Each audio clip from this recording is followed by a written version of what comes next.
नमस्कार प्यारे साथियों, कैसे हैं आप। आशा करता हूँ आप सभी अच्छे होंगे। आज की हमारी ये दूसरी क्लास है। इससे पहले की जो क्लास है मैं उनको यूनिट वाइज आपके सामने प्रस्तुत करूँगा, जिससे जो भी क्वेश्चन आपके बने वो छूटे ना और आपको मेरी कक्षा में साथ के साथ चीज़ें याद होती रहें। आज इसी क्रम में आज का आपका जो चैप्टर है मौलिक अधिकार है, जिसको मैं आपको बहुत अच्छे से याद कराने की कोशिश करूँगा। मौलिक अधिकार का जो पहले ही फैक्ट आ जाता है, मौलिक अधिकार का वर्णन कौन से भाग में है, तो आपको याद रखना है मौलिक अधिकार का जो वर्णन है वो भाग 3 में है। और कितने से कितने अनुच्छेद में है, तो 12 से 35 अनुच्छेद में है। ठीक है, तो मौलिक अधिकार का जो वर्णन है वो भाग 3 में अनुच्छेद 12 से 35 में है। ठीक है, ये आपको उसमें पहला फैक्ट याद रखना है। और आपको एक और बात पता होनी चाहिए, भाग तीन में मौलिक अधिकारों को आप मेरे साथ साथ लिखते भी रहिए। भाग 3 में मौलिक अधिकारों को मैग्ना कार्टा की संज्ञा दी गई है। मैग्ना कार्टा की संज्ञा दी गई है। राइट, भाग 3 में मौलिक अधिकारों को मैग्ना कार्टा की संज्ञा दी गई है, यानी इसके बारे में इसको ये कहा गया है, क्योंकि इसमें मूल अधिकारों का तात्पर्य राजनीतिक, मतलब आप इस बात को समझिए, जो मौलिक अधिकार होते हैं इनका जो उद्देश्य होता है वो राजनीतिक कार्यों की उन्नति के लिए होता है ना, राजनीतिक लोकतंत्र के आदर्शों की उन्नति के लिए।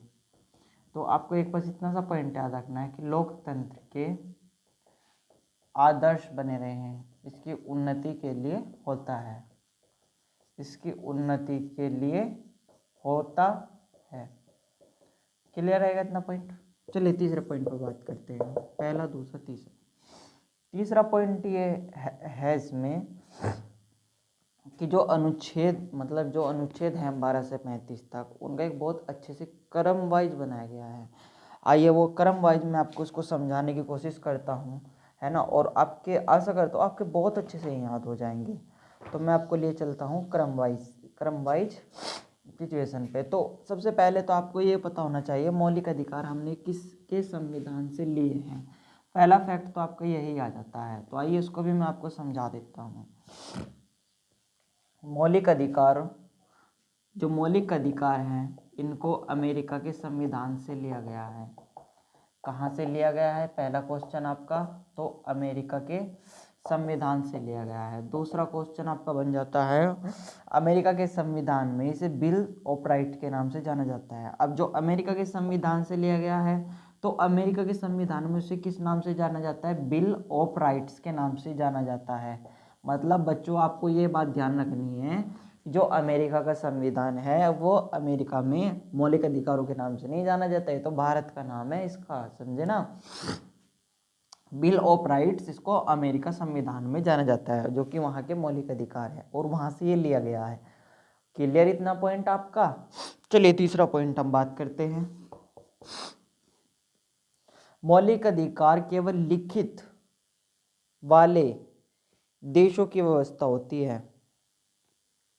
जो मौलिक अधिकार होते हैं वो केवल लिखित देशों की व्यवस्था होती है, अलिखित देशों की व्यवस्था नहीं होती, जैसे ब्रिटेन। समझे कुछ। चलिए आगे बढ़ते हैं। अब मैं थोड़ा सा इसको तोड़ देता हूँ, ठीक है। अनुच्छेद 12 से 35 को मैं इसके दो क्रम बना लेता हूँ, आप मेरे साथ साथ नोट करते रहिएगा। अनुच्छेद 12 से 35 में इसमें मौलिक अधिकार है, मौलिक अधिकार और मौलिक अधिकारों के उपबंध। उपबंध का मतलब नियम, मौलिक अधिकारों के उपबंध जिसमें आपको बंधे रहना है, उपबंध, है ना।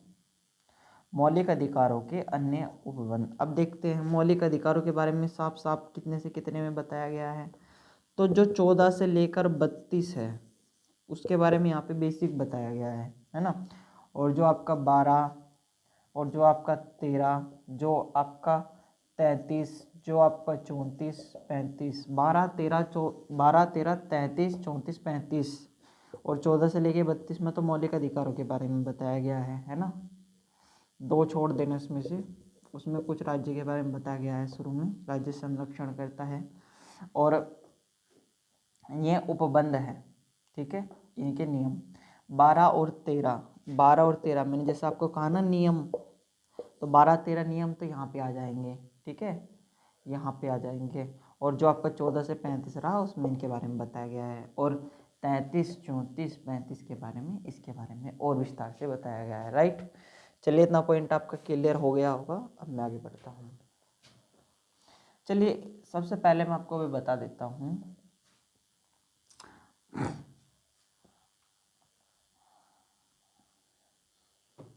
हमारा जो मूल संविधान तैयार हुआ 26 नवंबर 1949 को तैयार हुआ, राइट, क्लियर। हमारा जो संविधान तैयार हुआ वो 26 नवंबर 1949 को तैयार हुआ।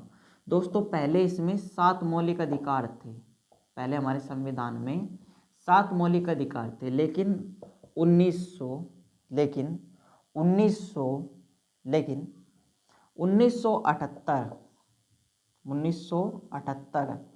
जो कि 44वें संविधान संशोधन के तहत 44वें संविधान संशोधन के तहत, यानी 44वें 1978 संविधान संशोधन के तहत समझे आप, के तहत अनुच्छेद 300A, जो आपका अनुच्छेद 300A है उसको कानूनी अधिकार के रूप में शामिल किया गया। जो आपका अनुच्छेद 300A है, जो आपको संपत्ति का अधिकार दिखता है, इसे ही कानून के अधिकार के रूप में शामिल किया गया। क्लियर इतना पॉइंट, शामिल किया गया, क्लियर इतना पॉइंट। चलिए अब क्रम वाइज मैं आपको बता देता हूँ कौन कौन से आपके मौलिक अधिकार हैं, जो अभी उनकी विशेषताएं बताते हैं, है ना, क्रम वाइज। सबसे पहले आपको मौलिक अधिकार आता है समानता का अधिकार, मतलब लोकतंत्र में सबको समानता मिलनी चाहिए, यह बताना चाहता है। किसी के साथ भी भेदभाव नहीं होना चाहिए, न ही पक्षपात होना चाहिए, राइट। समानता का अधिकार का जो वर्णन है वो 14 से 18 में बताया गया है। 14 से 18 याद रहेगा आपको। समानता का अधिकार का वर्णन अनुच्छेद 14 से 18 में है, याद रहेगा ना। नंबर 2 पे बताया गया है स्वतंत्रता का जो अधिकार है, स्वतंत्रता का जो अधिकार है उसका वर्णन अनुच्छेद 19 से 23 में किया गया है, याद रहेगा। और नंबर 3 पर बात आती है शोषण के विरुद्ध अधिकार। नंबर 3 बात आती है शोषण के जो विरुद्ध अधिकार है, शोषण के विरुद्ध अधिकार, उनका वर्णन अनुच्छेद 23 से 24 में किया गया है। और चौथे पॉइंट पे आते हैं धार्मिक स्वतंत्रता का अधिकार, धार्मिक स्वतंत्रता, ठीक है, धार्मिक स्वतंत्रता का अधिकार का जो वर्णन है अनुच्छेद 25 से 28 में है। और नंबर 5 पे आता है आपका सांस्कृतिक एवं शिक्षा का अधिकार, सांस्कृतिक एवं शिक्षा का अधिकार, सांस्कृतिक एवं शिक्षा का अधिकार। इसका वर्णन 29 से 30 में किया गया है, इसका वर्णन 29 से 30 में किया गया है। और छठे नंबर पे जैसे मैंने आपको बताया संपत्ति का अधिकार, जो अब इस संविधान में हट गया है। अब कितने मौलिक अधिकार रह गए हैं? 6 मौलिक अधिकार रह गए, क्योंकि ये जो संपत्ति का अधिकार है ये जैसे मैं आपको बता रहा था 44वें संविधान संशोधन, ये याद रखिएगा पेपर में आएगा, ये 44वें संविधान संशोधन 1978 के तहत इसको 301 यानी कानूनी अधिकार के रूप में शामिल कर लिया गया, राइट, क्लियर रहेगा इतना पॉइंट। और नंबर 7 पे जो आपका आता है संवैधानिक उपचारों का अधिकार, संवैधानिक उपचारों का अधिकार, ठीक है, संवैधानिक उपचारों का अधिकार, ठीक है, संवैधानिक उपचारों का अधिकार ये अनुच्छेद 32 में आता है आपका, ये अनुच्छेद 32 में आता है, इसको सभी के सभी याद कीजिए मेरे साथ साथ। समानता का अधिकार अनुच्छेद 14 से 18, स्वतंत्रता का अधिकार अनुच्छेद 19 से 23 में, शोषण के विरुद्ध अधिकार अनुच्छेद 23 से 24 में, धार्मिक स्वतंत्रता 25 से 28 अनुच्छेद, सांस्कृतिक शिक्षा का अधिकार 29 से 30, संपत्ति का अधिकार 32, संपत्ति का अधिकार जो आपका है, संपत्ति के अधिकार का जो वर्णन है वो अनुच्छेद 31 में है। संपत्ति के अधिकार का जो वर्णन है वो अनुच्छेद 31 में है। धार्मिक संवैधानिक उपचारों का अधिकार अनुच्छेद 32। राइट, आइए आगे बात करते हैं।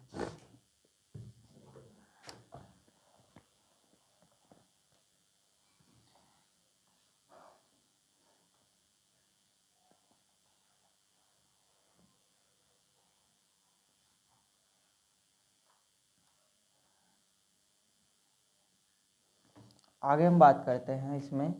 सबसे पहले दोस्तों समानता के अधिकार को मैं आपको डिटेल से समझा देता हूँ। समानता के अधिकार में क्या बताया गया है। समानता का अधिकार आप अपनी कॉपी में डाल लीजिए।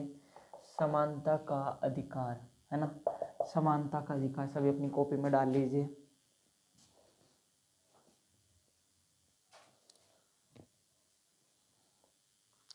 चलिए, सभी की कॉपी में डल गया समानता का अधिकार। देखो, समानता का जो अधिकार है, लिखिए सभी अपनी कॉपी में। समानता का जो अधिकार है वह सबको समान बनाने का प्रयास करता है। लिख लिया सभी अपनी कॉपी में। समानता का जो अधिकार है वो सभी को समान बनाने का प्रयास करता है। राइट, समानता का जो अधिकार है वो सभी को समान बनाने का प्रयास करता है। अब समान कैसे बनाएगा, जैसे मैं आपके सामने ले लेता हूँ। सबसे पहले अनुच्छेद 14, अनुच्छेद 14। राइट दोस्तों, अनुच्छेद 14 क्या कहता है कि जो विधि होगी, जो विधि होगी, विधि के समक्ष समानता। अब मैं समझा देता हूँ कि विधि के समक्ष समानता क्या है, ताकि आपका ये पॉइंट क्लियर हो जाए, है ना। देखो, विधि के समक्ष समानता ये है कि कोई भी कानून, नोट कीजिए कि कोई भी कानून, कि कोई भी कानून, कि कोई भी कानून से बड़ा नहीं है, कि कोई भी कानून से बड़ा नहीं है। राइट, कानून सबसे बड़ा होता है। विधि के समक्ष समानता का मतलब होता है कोई भी कानून से बड़ा नहीं, कानून सबसे बड़ा होता है। राइट, कानून सबसे बड़ा होता है, कोई भी कानून से बड़ा नहीं होता। ठीक है, और यह है बात ब्रिटेन के संविधान। अब यहाँ से क्वेश्चन बनेगा तो आप नोट कीजिए। यह है बात ब्रिटेन के संविधान, यह बात ब्रिटेन के संविधान। सभी बच्चे लिख रहे हैं ना। यह बात ब्रिटेन की संविधान, यह बात ब्रिटेन के संविधान रूल्स ऑफ लॉ से लिया गया है। रूल्स ऑफ लॉ जो वहाँ का संविधान है, रूल्स ऑफ लॉ से लिया गया है। वहाँ के संविधान को क्या कहते हैं हम, रूल्स ऑफ लॉ कहते हैं। और रूल्स ऑफ लॉ किसके द्वारा लिखित है, अगर ये पूछ ले आपसे, अगर ये पूछ ले कि ये किसके द्वारा लिखित है, तो नाम याद रखिएगा, प्रोडाइसी, प्रोडाइसी द्वारा ये लिखित है। इंपॉर्टेंट फैक्ट देखो, अनुच्छेद 14 में मैंने कितने क्वेश्चन बनाए। पहला, विधि के समक्ष समानता शब्द कहाँ से लिया गया है, याद रहेगा, ब्रिटेन के संविधान से लिया गया है। जब यह ब्रिटेन के संविधान से लिया गया था, तो जो रूल्स ऑफ लॉ वहाँ का संविधान है वो किसने लिखा है, प्रोडाइसी। याद हो गया होगा आपके। आइए मैं बताता हूँ अब आपको दूसरा। जैसे इसमें दूसरे में बात की गई है, दूसरा अनुच्छेद क्या कहता है, अनुच्छेद 15। मैं आपके सारे अनुच्छेद ऐसे याद कराते जाऊंगा, आप चिंता मत कीजिए, आपको चैप्टर को समझाता भी जाऊंगा, आपके बहुत अच्छे से तैयार हो जाएंगे। चलिए हम बात करते हैं अनुच्छेद 15। अनुच्छेद 15 सभी नोट कीजिए। अनुच्छेद 15 धर्म, वंश, मतलब देखो इसमें धर्म, वंश, लिंग के आधार पर इसमें लिंग के आधार पर भेदभाव ना करने की बात कही गई है। सिंपल सा ये फंडा इसको याद करने का है ना। उसके बाद आती है अनुच्छेद 16, सरकारी नौकरी में सबको अवसर की समानता। मतलब लोक नियोजन जो किताब में लिखा है आपके, इसको हम कहते हैं सरकारी नौकरी में सबकी भागीदारी और सबको समानता। हो गया याद। फिर उसके बाद है अस्पृश्यता का अंत, अनुच्छेद 17, अस्पृश्यता का अंत याद रहेगा। अनुच्छेद 18, उपाधियों का अंत। दोस्तों इसमें याद रखना है आपको कि कोई भी भारत का नागरिक बिना भारत सरकार की अनुमति के बिना किसी विदेश क्षेत्रों की उपाधि प्राप्त नहीं करेगा। राइट, उनको बताना जरूरी है कि मुझे यहाँ पे सम्मानित किया जा रहा है। राइट, चलिए अनुच्छेद 15 में कुछ सेक्शन बने हैं, उनके बारे में बता देता हूँ आपको, क्योंकि ये पूछ लिए जाते हैं डायरेक्ट। मैं एक काम करता हूँ, इनको आपको क्रमवार समझा देता हूँ। देखो मैं इम्पोर्टेंट चीज़ें बताऊँगा। अनुच्छेद 15 में कह रहा है कि राज्य भेदभाव नहीं कर सकता, प्राइवेट व्यक्ति भी किसी के साथ भेदभाव नहीं कर सकता, महिला बच्चे की विशेष परिस्थितियों को ध्यान में रखते हुए भेदभाव नहीं हो सकता, और प्रथम संविधान संशोधन, ये बातें जो थी, ये बातें 15वां मैं यहाँ पे लिख रहा हूँ, आप नोट करते जाइएगा। प्रथम संविधान संशोधन कब हुआ? प्रथम संविधान संशोधन के तहत ये बातें जोड़ी गई, जो कि 1951 में हुआ। राइट, याद रहेगा। 93 संविधान संशोधन जो कि कब हुआ? 93 संविधान संशोधन कब हुआ? 2005 में हुआ, जिसके साथ मौलिक अधिकारों में बातें जोड़ी गई। ठीक है, अगली बात हम देख लेते हैं।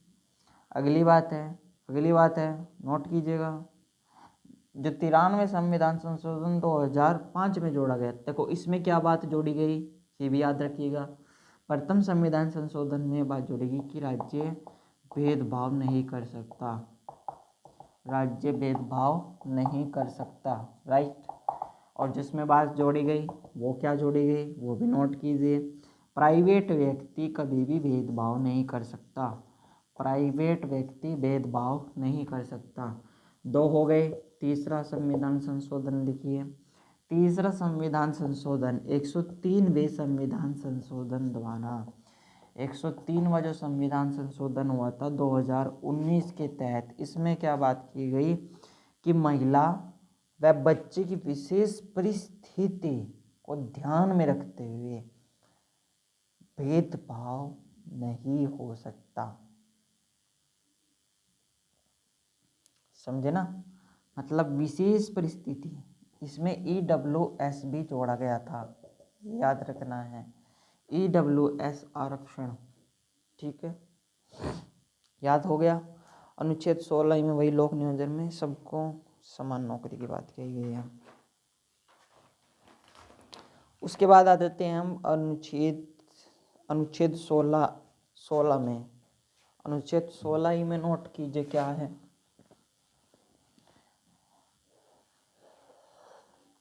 ये अनुच्छेद आपके पेपर में पूछ ले जाते हैं, इसलिए आप याद करते रहिएगा। अनुच्छेद 16 ही में बताया गया है लोक नियोजन के विषय में अवसर की समानता। देखो इसके सेक्शन बन जाते हैं, मैं सेक्शन भी लिख रहा हूँ। 16(1), 16(2), 16(2) अनुच्छेद, 16(3) अनुच्छेद, 16(4) अनुच्छेद, 16(5) अनुच्छेद, 16(6) अनुच्छेद। ठीक है, ये याद करने की ट्रिक बता रहा हूँ आपको इनको।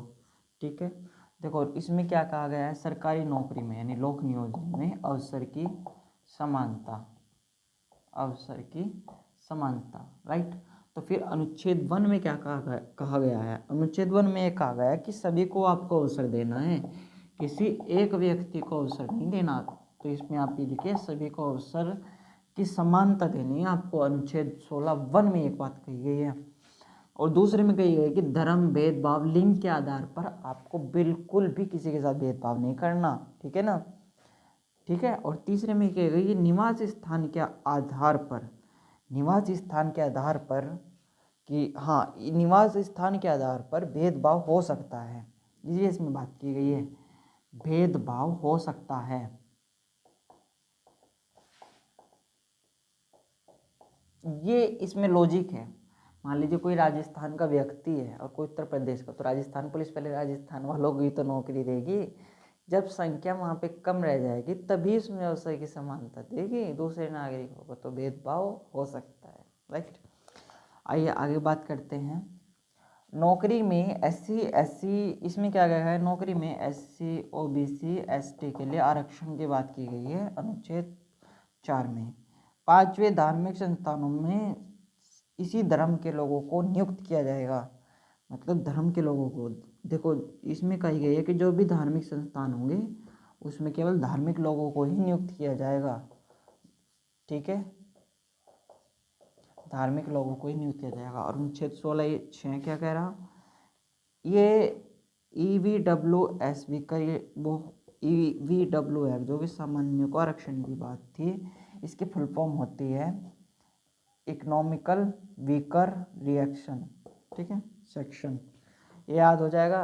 और अस्पृश्यता का अंत अनुच्छेद 17 में बताया गया। अनुच्छेद 18 में उपाधियों का अंत, सैन्य सम्मान, राज्य सम्मान दे सकता है, सैन्य सम्मान, विधा सम्मान। यदि किसी व्यक्ति को विदेशी सरकार से सम्मान मिलता है तो उसे सबसे पहले राष्ट्रपति की अनुमति लेने की स्वीकृति होगी, लेनी पड़ेगी।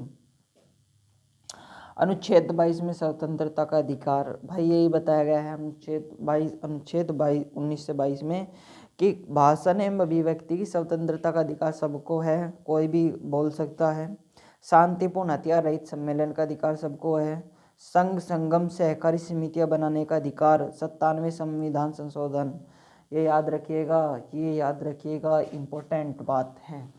स्वतंत्रता का अधिकार अनुच्छेद 19 से 22 में ये बात संविधान संशोधन के तहत जोड़ी गई थी, जो मैं आपको बता रहा हूँ।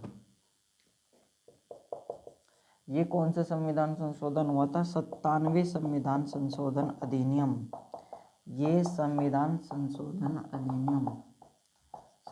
अधिनियम में ये बात जोड़ी गई थी, जो कि 2011 में हुआ था।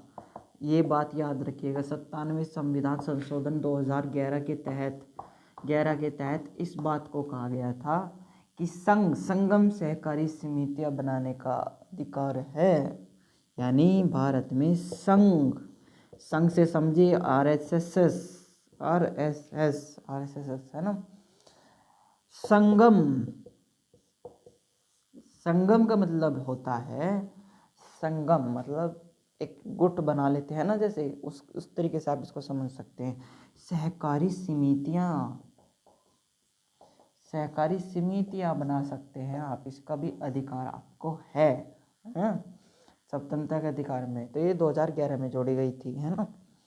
फिर एक हुआ था, जैसे मैंने आपको बताया, एक तो ये हुआ था और एक ये हुआ था 44वें संविधान संशोधन अधिनियम, जिसमें संपत्ति का अधिकार इसमें शामिल किया गया था, ठीक है ना। कितना संपत्ति का अधिकार इसमें से हटाया गया था। और फिर कोई भी वैसे ये है, हाँ, फिर अनुच्छेद 20 में अपराधों के लिए दोषी सिद्धि अगर हो जाती है आपके, तो उसके संबंध में संरक्षण है कि आपको गिरफ्तार किया जा सकता है। अनुच्छेद 21 में प्राण एवं दैहिक स्वतंत्रता का अधिकार सबको होता है। और अनुच्छेद 21 में यहाँ पे लिख रहा हूँ मैं, अनुच्छेद 21A में कक्षा 6 से लेकर 14 वर्ष तक के बच्चों को जो प्राथमिक शिक्षा है वो निःशुल्क मिलेगी, ठीक है। कुछ अनुच्छेद 22 में कुछ दशाओं में गिरफ्तारी का प्रावधान है, राइट। आइए अब बात करते हैं आपका जो लास्ट का अनुच्छेद रह गया, अनुच्छेद 32 में बात करते हैं। आइए अनुच्छेद 32 में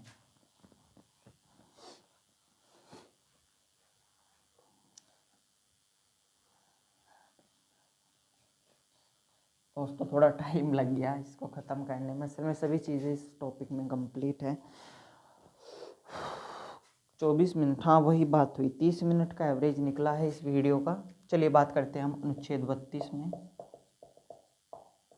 अनुच्छेद 32 जो आपको दोस्तों मैं बताने जा रहा हूँ, अनुच्छेद 32 में है संवैधानिक उपचारों का अधिकार, यानी यह है मौलिक अधिकार। मतलब इसमें बात की गई है दोस्तों आपके संवैधानिक उपचारों का अधिकार, जो इसमें बात बताई गई है संवैधानिक उपचारों का अधिकार।